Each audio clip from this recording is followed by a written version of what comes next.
प्यारे विद्यार्थियों नमस्कार। कल हमने संघीय सरकार के का जो तीनों अंग हैं उनके बारे में चर्चा की है। आज हम राज्य सरकार के बारे में चर्चा करेंगे। राज्य सरकार भी राज्यों में जैसे केंद्र में सरकार काम करती है, वो भी वैसे ही राज्य सरकारें अपने अपने राज्यों में अपने अपने स्तर पर कार्य करती रहती हैं। राज्य सरकार के वो ही तीन अंग हैं जिनको तीन भागों में बांटा गया है: राज्य व्यवस्थापिका, राज्य कार्यपालिका और राज्य न्यायपालिका। ठीक है, अब देखो राज्य की जो राज्य व्यवस्थापिका है उसको भी केंद्र की तरह ही दो भागों में बांटा गया है।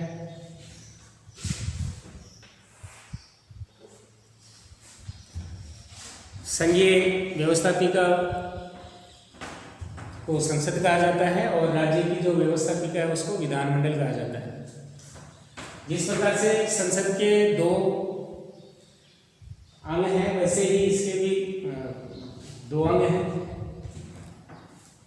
पहला देखो विधानसभा,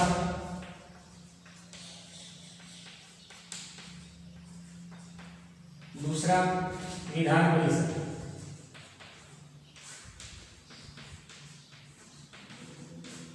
ये दो व्यवस्थापिका के अंदर महत्वपूर्ण सदन बनाए गए हैं। संसद का जिस प्रकार से निर्माण होता है वैसे ही विधानमंडल का निर्माण होता है। विधानसभा, विधान परिषद और राज्यपाल, ये तीनों मिलकर के विधानमंडल का निर्माण करते हैं। ऐसे ही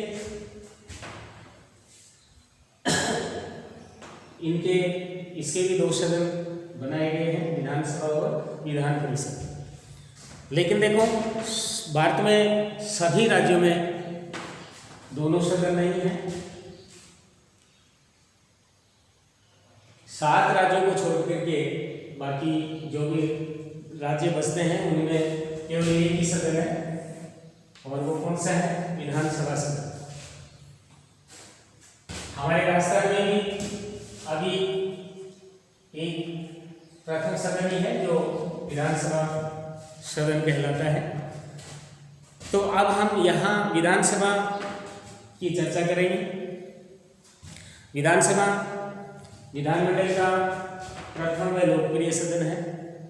जिस प्रकार से संघीय व्यवस्था में लोकसभा है वैसे ही राज्यों की जो व्यवस्था है उसमें विधानसभा विधानमंडल का प्रथम सदन या लोकप्रिय सदन कहलाता है। क्यों कहलाता है? क्योंकि विधानसभा के जितने भी सदस्य चुने जाते हैं वो वहाँ की जनता के द्वारा चुने जाते हैं, इसलिए ये विधानमंडल का लोकप्रिय या प्रथम सदन कहलाता है। ठीक है, अब हम देखो आगे चर्चा करेंगे कि विधानसभा का कैसे गठन होता है, विधानसभा का किस प्रकार से गठन किया जाता है।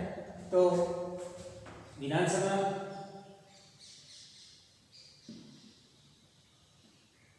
सदन का विधानमंडल का लोकप्रिय और प्रथम सदन है।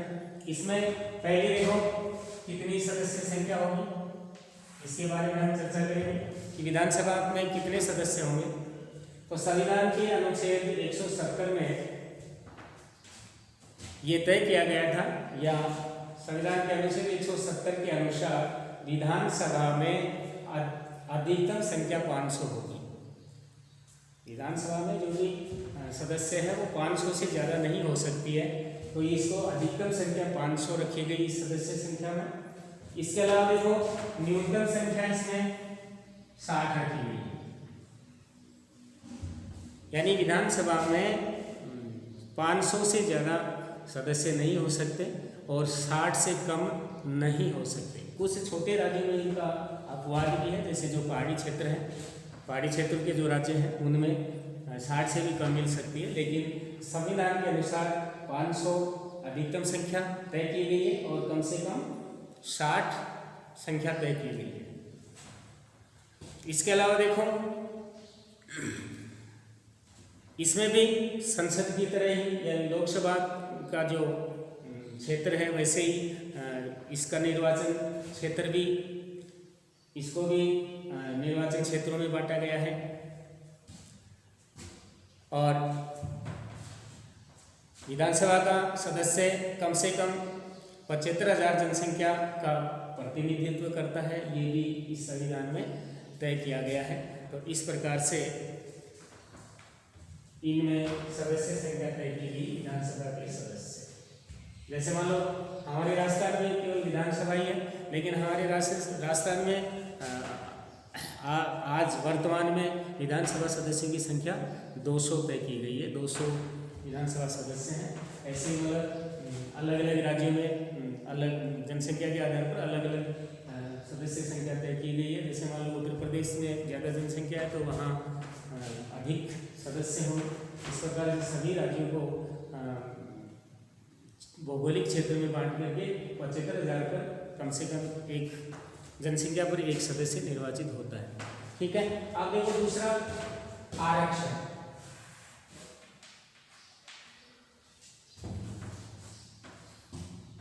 स्थान आरक्षण। राज्य की जो विधानसभाएं हैं उनमें अनुसूचित जाति और अनुसूचित जनजाति के लिए स्थान आरक्षित किए गए हैं। वहाँ सदस्य संख्या अनुसूचित जाति और अनुसूचित जनजाति के अनुपात पर तय की जाती है। उदाहरण के लिए जैसे मान लो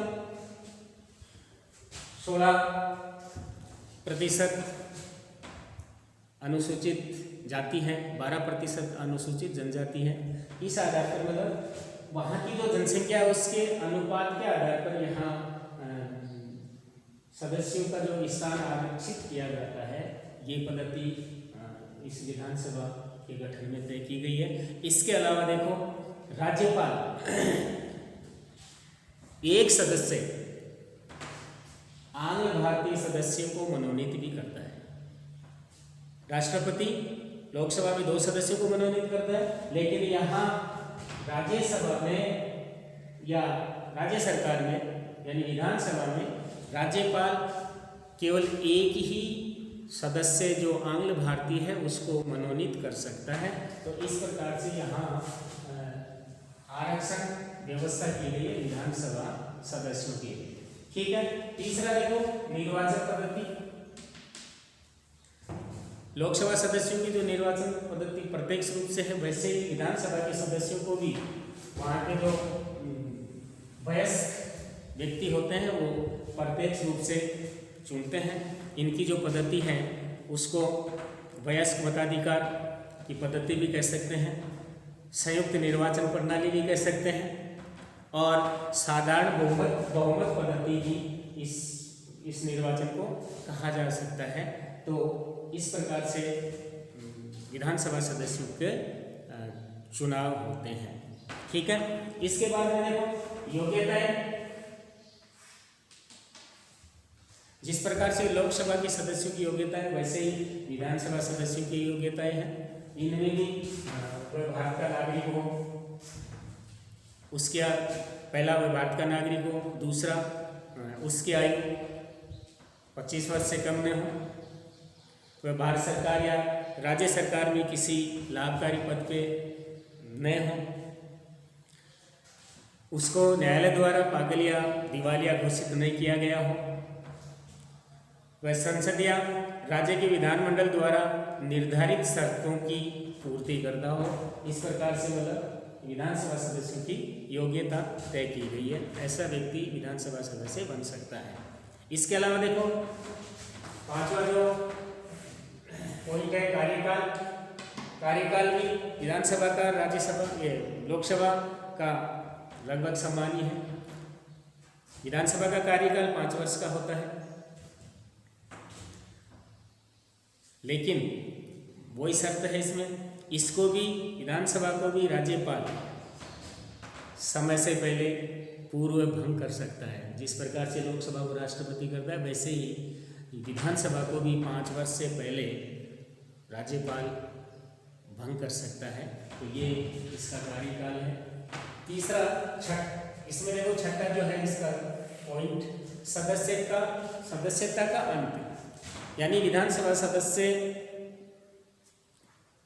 जो बन जाता है उसकी सदस्यता का अंत कैसे किया जा सकता है। तो इसमें विधानमंडल के जो दोनों सदन हैं, विधानसभा और विधान परिषद, इनके सदस्यों की जो सदस्यता है वो कैसे उसका अंत किया जा सकता है, अयोग्य कैसे घोषित किया जाता है। इसमें 2-3 बातें हैं। तो पहली बात तो देखो, विधानसभा का जो सदस्य है अगर वो विधानमंडल के दोनों सदनों से निर्वाचित हो जाता है, विधानसभा और विधान परिषद यानी दोनों सदनों से निर्वाचित हो जाता है, तो उसको एक सदन से त्यागपत्र देना। कहने का मतलब एक साथ विधानसभा और विधान परिषद का सदस्य नहीं रह सकता। अगर ऐसा होता है तो उसको एक सदन से त्यागपत्र देना। पहली बात तो ये है, ठीक है ना। ऐसे ही देखो दूसरी बात, वह सदस्य संसद और विधानमंडल एक साथ दोनों का सदस्य नहीं होगा। अगर दोनों में उनका निर्वाचन हो जाता है तो संसद या विधानमंडल से उसको एक से त्यागपत्र देना होगा। तो ये तो इसकी पहला पॉइंट है, ऐसे इसकी सदस्यता को भंग किया जा सकता है। दूसरी में देखो, कोई भी सदस्य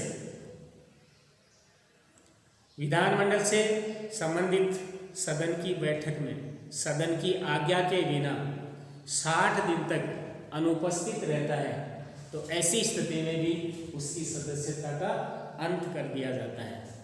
तीसरी देखो, अगर कोई सदस्य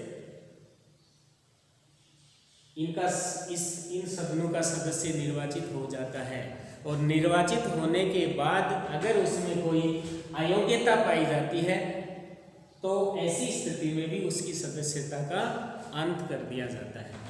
ठीक है, अगला देखो, अगला पॉइंट है पदाधिकारी। जिस प्रकार से लोकसभा में भी 2 अधिकारी होते हैं, वैसे ही विधानसभा में भी 2 पदाधिकारी होते हैं। जो विधानसभा अपने में से ही इन अधिकारियों को चुनती है। तो पहला देखो, अध्यक्ष होते हैं, विधानसभा अध्यक्ष और उपाध्यक्ष हो गया, विधानसभा अध्यक्ष और विधानसभा उपाध्यक्ष।